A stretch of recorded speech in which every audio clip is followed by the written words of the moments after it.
Oke sahabat, sorry maksudnya oke geng.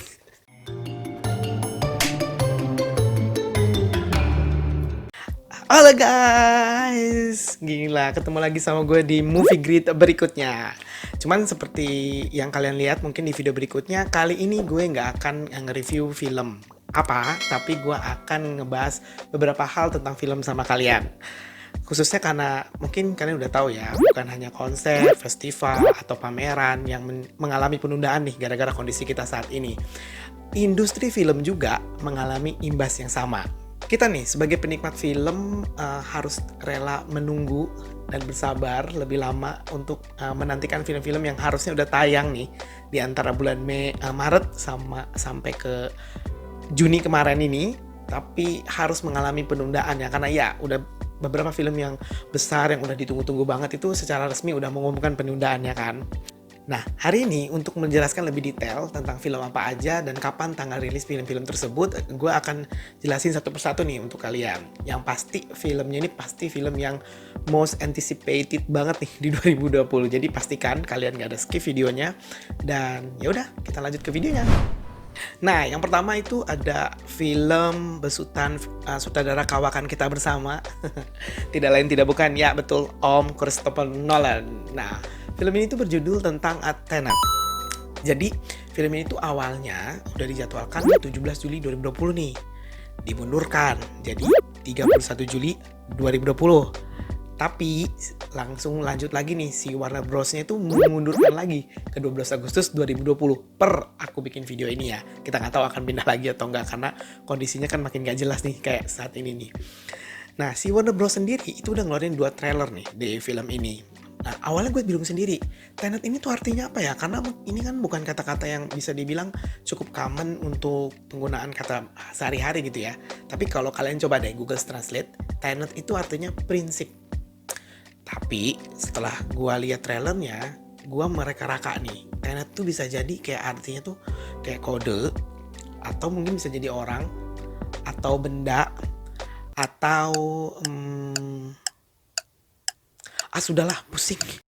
Nah, seperti film-film Christopher Nolan lainnya, sebelum filmnya tayang tuh kan dia selalu ngeluarin trailer yang masih nyimpen story-story dan karakter-karakter lainnya nih. Jadi banyak banget kan di antara orang-orang di luar sana tuh yang bikin teori-teori sendiri, terus bikin alur-alurnya suka-suka mereka sendiri.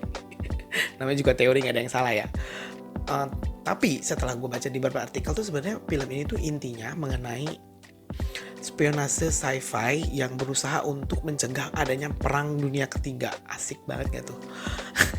Nah, karakter utamanya itu diperankan oleh namanya protagonis yang diperankan oleh John David Washington. Nah, di mana si protagonis ini di film ini tuh kayak memainkan alur melakukan time inversion. Nah, sebenarnya gue sendiri juga gak ngerti sih time inversion yang dimaksud tuh apa. Tapi kalau dilihat dari trailernya ya, dia itu kayak aksi atau waktu itu lebih banyak mundur daripada maju gitu. Nah, aku coba cek lagi nih beberapa interviewnya Nolan. Nah, Nolan tuh sempat bilang dia menjamin bahwa time inversion yang dimaksud dalam film ini tuh nggak kayak perjalanan waktu yang dilakukan di film Avenger Endgame. Tapi lebih ke permainan waktu aja seperti film-film dia yang sebelumnya. Ini kita lihat nih konsep Christopher Nolan ini memang suka banget nih bikin film yang dengan konsep waktu gitu ya. Seperti ya sebut aja nih film Memento. Di situ kan ada orang yang si karakter utamanya itu kan punya short memory setiap 15 menit. Terus kan alurnya maju mundur banget kan secara waktu. Terus ada juga tuh film Inception yang berbicara tentang lucid dream. Ada juga tuh yang terakhir ada Interstellar yang jelas-jelas tuh perjalanan waktu tuh kayak jadi permainan utama di filmnya. Jadi udah biasa kayaknya si Christopher Nolan tuh bikin beginian kan. Menurut gue buat kalian semua yang suka banget nih nonton film tapi sambil mikir, ya monggo nih nanti begitu film ini keluar silakan ditonton, pasti kalian suka. Nah, berikutnya masih dari Warner Bros Pictures yang juga besutan dari DC Comics yang sama-sama kita tunggu juga, tidak lain tidak bukan ada Wonder Woman 1984. Nih, gue ceritain dulu nih alurnya ya. Pertama-tama kan dia mau dijadwalin tuh 13 Desember 2019. Pindah nih ke 5 Juni 2020. Terus diumumin lagi nih pindah ke 14 Agustus 2020. Terakhir nih info yang gue dapat nih, pindah ke 2 Oktober 2020. Pertanyaan gue, kenapa sih si Wonder Woman ini pengen pindah-pindah mulu? Apa semua cewek begitu? Oke, mungkin gue nggak akan jelasin lebih dalam lagi ya siapa Wonder Woman, gimana ceritanya, karena gue yakin kalian semua udah tahu, lebih tahu lah dari gue. Tapi kalau kita lihat trailernya nih, ada beberapa hal yang menarik menurut gue yang perlu gue ceritain sama kalian nih. Dimana balik lagi banyak banget orang yang bikin teori atas trailer ininya doang gitu. Memang sebagus itu sih filmnya. Yang pertama nih, kemunculan kembalinya si Steve Trevor yang diperankan oleh Chris Pine ya. Yang kita tahu bahwa di film terakhir itu kan si Steve Trevor itu kan meledakkan dirinya di pesawat nih. Yang kayak pengen kelihatan jadi pahlawan gitu depan ceweknya si Diana. Kenapa jadi menarik? Karena kita udah lihat nih di di trailernya kayaknya sih film keduanya ini kan berlatar di 1984. Yang which is kalau di film pertama itu kan 70 tahun sebelumnya. Nah, gue mau nanya nih sama kalian semua, kira-kira apa nih yang bikin Steve Trevor bisa balik lagi? Yang pada bikin teori sendiri. Nah, yang kedua itu karena ada beberapa karakter baru yang muncul yang menarik perhatian gue. Salah satunya adalah kemunculannya Barbara Ann Minerva yang diperankan oleh Kristen Wiig. Mungkin kalau beberapa kalian yang nggak tahu ini siapa sih Barbara ini? Kalau di komik, jadi Barbara itu kayak arkeolog yang berusaha untuk mencari kota hilang, yang dia tuh mencarinya tuh berdasarkan dongeng. Nah, begitu dia menemukan, ternyata dia ketemu tuh sama dewa penghuninya. Dirubah dia jadi villain super yang kita tahu di komik namanya sebagai Cheetah. Nah, ini yang jadi menarik karena pasti nih si Cheetah inilah yang menjadi villainnya si Wonder Woman di film ini. Dan menurut gue bisa jadi si Cheetah inilah yang bikin si Wonder Woman tuh akan pakai armor emas yang ada sayapnya itu loh. Itu kan kayak bagus banget. Gila, gue menarik banget sih menurut gue. Jadi kayak gue salah satu yang menunggu film ini dan semoga segera gak ganti-ganti lagi di tanggalnya ya, please di situ aja. Oke, berikutnya masih sekitar superhero wanita. Kali ini salah satu keluaran Marvel yang ya kita benar-benar tunggu juga bersama nih, berjudul Black Widow. Di banget memang rasanya ya di PHP-in setelah kita tahu banget bagaimana lamanya menunggu film ini. Jadi film ini kan awalnya dijadwalin 1 Mei nih 2020. Tapi diundur 5 bulan ke 6 November 2020. Jadi kita tunggu nih beneran di situ atau enggak. Semoga nggak ada pengumuman perubahan lagi ya. Nah, gue yakin sih kalian semua tuh pasti udah nonton Avengers Endgame. Dimana kita udah lihat di situ kan bahwa si Black Widow atau Natasha Romanoff yang diperankan oleh Scarlett Johansson tuh mati di situ, meninggal. Jadi bisa jadi nih film ini tuh kayak flashback lagi nyeritain awalnya bagaimana nih si Natasha Romanoff ini bisa jadi Black Widow sekaligus memunculkan karakter-karakter baru nih biar bisa jadi bridging untuk dimunculin di film-film Marvel selanjutnya. Emang pinter banget sih Marvel ini. Nah, ngomongin tentang karakter baru, kalau kita sama-sama lihat di trailernya kan, karakter baru yang menurut gua muncul di trailer dan menarik perhatian itu adanya Yelena Belova yang diperankan oleh Florence Pugh yang kita kenal di film Midsommar. Nah, si Yelena Belova ini kan kayak di trailer tuh kayak akrab banget gitu, manggil Natasha tuh sis gitu. Tapi sebenarnya kalau di komik itu tuh mereka nggak benar-benar saudaraan sih. Jadi mereka tuh waktu kecilnya sama-sama digembleng jadi mata-matanya Soviet di satu organisasi yang disebut dengan Red Room.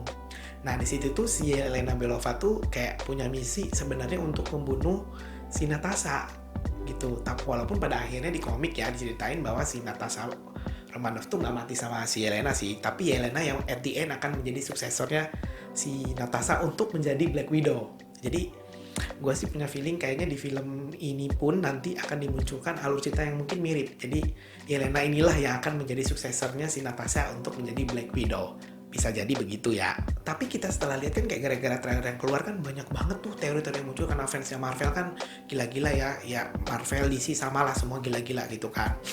Tapi gue coba cari berita di beberapa artikel juga bilang bahwa film ini itu sebenarnya ngambil latar waktu yang sama dengan film Captain America Civil War waktu itu. Jadi at least inilah mungkin satu-satunya hal yang pasti tentang film ini nih. Cuman kelanjutannya kayak apa, gimana ceritanya nanti, mungkin kita masih nunggu dulu sampai keluar filmnya ya. Kita beralih ke film berikutnya yaitu A Quiet Place 2.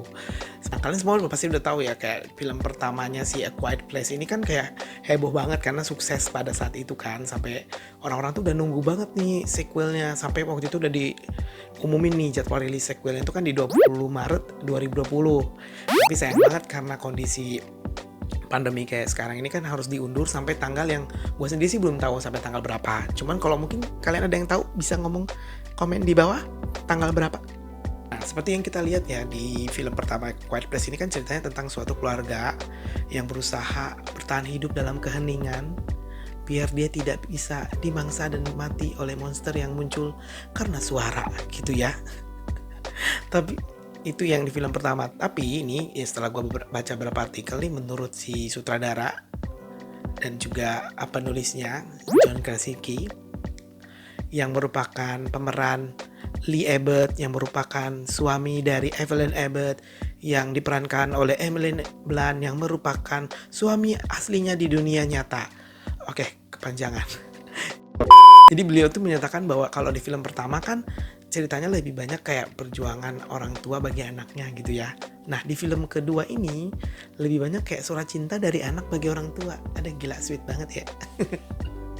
Nah kalau gue lihat dari trailernya sih kayak film Quiet Place 2 ini tuh kayaknya akan menyoroti pertama kali kenapa sih ceritanya bisa muncul si monster ini.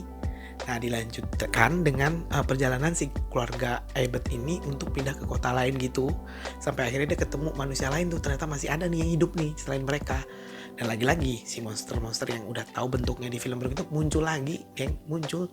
Dan kalau lihat di trailer tuh si monster ini tuh munculnya lebih sering gitu. Jadi gue coba menilai kayaknya ini akan lebih banyak scene yang seperti di film sebelumnya, bikin kita kayak nggak bisa nafas gitu, deg-degan nontonnya. Jadi sebenarnya gue cukup nggak sabar banget nih untuk bisa nonton film ini dan kasih review gimana bagusnya film ini sama kalian. Gila, jadi kita bareng-bareng tunggu aja ya. Oke, yang terakhir ini merupakan personal favorite gue sih, yang bener-bener gue tunggu ini. Judulnya Antebellum. Jadi awalnya film ini tuh dijadwalin akan keluar di 24 April 2020. Balik lagi karena kondisi sekarang dialihkan ke 21 Agustus 2020. Semoga nggak ada masalah lagi ya untuk tanggal rilisnya. Nah jadi film ini tuh ceritain tentang orang Arab yang bertanya ke temannya apakah sudah selesai atau tidak. Jadi kayak ente belum. Sorry canda ding. Nah kalau kita lihat di trailernya, film itu sebenarnya cerita tentang si Veronica yang diperankan oleh Janelle Monáe yang merupakan novelis yang penulis yang sangat sukses. Namun tiba-tiba dia terjebak dari suatu realita nih, di mana dia tiba-tiba jadi budaknya orang ras kulit putih. Nah, aku sedikit informasi aja ya. Jadi antebellum itu sebenarnya artinya sebelum perang. Jadi di mana ini tuh kayak masalah perbudakan yang muncul pada masa sebelum perang saudara Amerika Serikat di tahun 1861. Nah, info kan, masa-masa seperti tentang ras itu yang menjadi realita yang mengerikan gitu buat si Veronica ini. Jadi dia di film ini ceritain berusaha gimana caranya dia keluar dari realita ini dan balik lagi ke dunia nyata gitu. Nah kalau lihat di posternya ya, si produser film ini tuh kan adalah Sean McCritic, which is dia merupakan produser film Get Out dan Us. Wait, kalian nggak tahu filmnya? Coba nonton film itu sekarang juga, dan itu kalian tuh rekomen banget buat kalian sih. Kalau kalian perhatikan film Get Out and Us ini kan memang salah satunya kedua film ini maksud gue itu mengangkat isu sosial khususnya tentang orang ras kulit hitam di Amerika sana. Nah tampaknya di film ini tuh sebenarnya masih mengangkat hal yang sama. Cuman gue bingung sih kenapa si Sean McCritic ini nggak ngajak sutradara film Get Out dan Us sebelumnya si Jordan Peele. Lagi kagak ada masalah apa-apa kan bro ya. Nah dan yang paling gue tunggu juga di film ini tuh adalah tentang plot twistnya tuh bakal kayak apa nih. Balik lagi gue akan bandingin nih di film Get Out sama Us. Get Out and sama Us itu plot twistnya tuh mencengangkan banget sih. Jadi semoga di film ini tidak memberikan plot twist yang garing dan membuat penantian gue tuh jadi sia-sia gitu. Semoga ya. Nah itu geng, tadi penjabaran gue tentang film-film yang harusnya tayang di 2020 ini tapi ternyata harus menunda karena kondisi yang seperti sekarang ini. Padahal kita udah nungguin banget nih. Semoga kalian suka sama videonya. Dan gue juga pengen nanya nih sama kalian semua. Menurut kalian masih ada nggak sih film lain yang sebenarnya kita udah tunggu banget untuk tayang di 2020 ini tapi ternyata harus ditunda? Coba komen di bawah ya. Ya, dan semoga kalian akan selalu nungguin video kita berikutnya di Movie Grid ini. Dan oke, tanpa banyak-banyak lama lagi, sudah nonton dulu sana.